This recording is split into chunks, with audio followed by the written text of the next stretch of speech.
Good morning and welcome to our second episode here in season number 2 of Morning Momentum. I can't wait to share with you. We're going to kind of continue in the same vein as yesterday.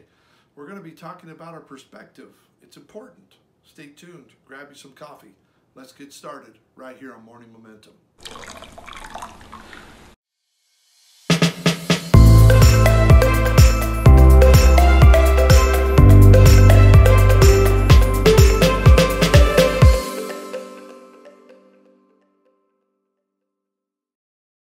Perspective.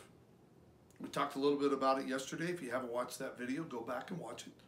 Kind of give you a little foundation for the direction of this week.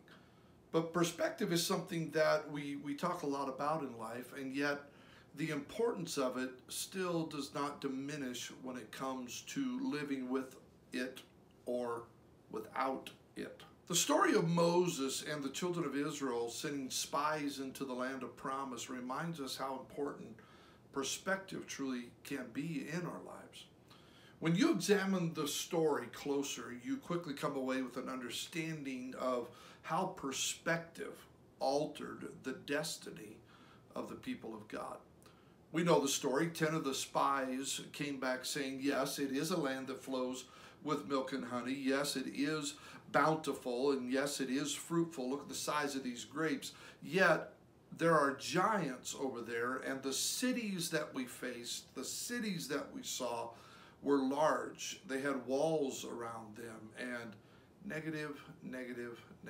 For some reason, those 10 spies out of the 12 chose to look at this opportunity with eyes of fear instead of with eyes of faith. They had the promise of God that this land was going to be theirs. He said, I will give you this land.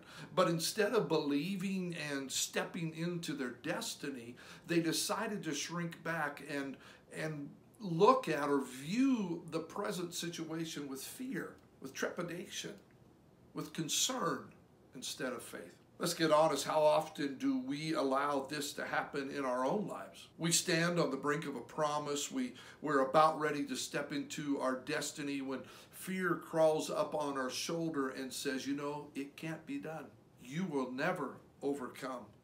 You will never amount to anything.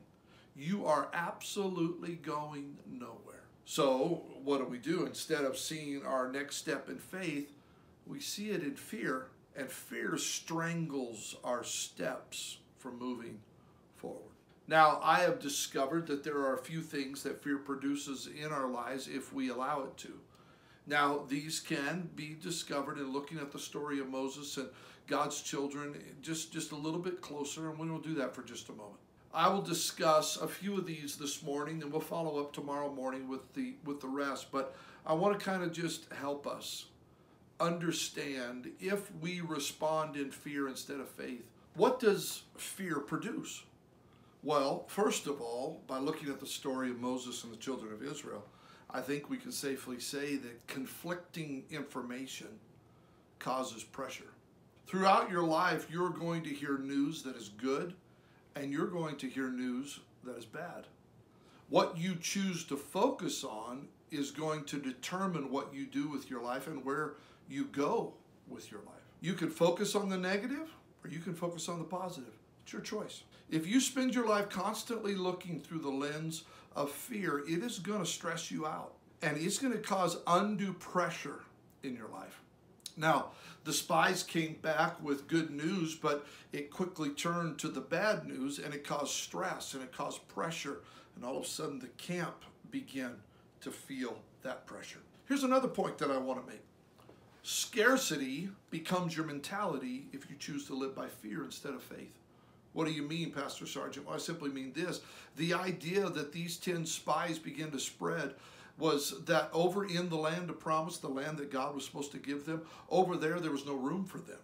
Giants inhabited the land, and they controlled it all. So there was nothing left for these slaves from Egypt. A scarcity mentality causes one to think that the future is not going to provide for you, so you hoard and hold on to what you have right now in your present circumstance. When you live with this type of mentality, you start telling yourself all kinds of lies.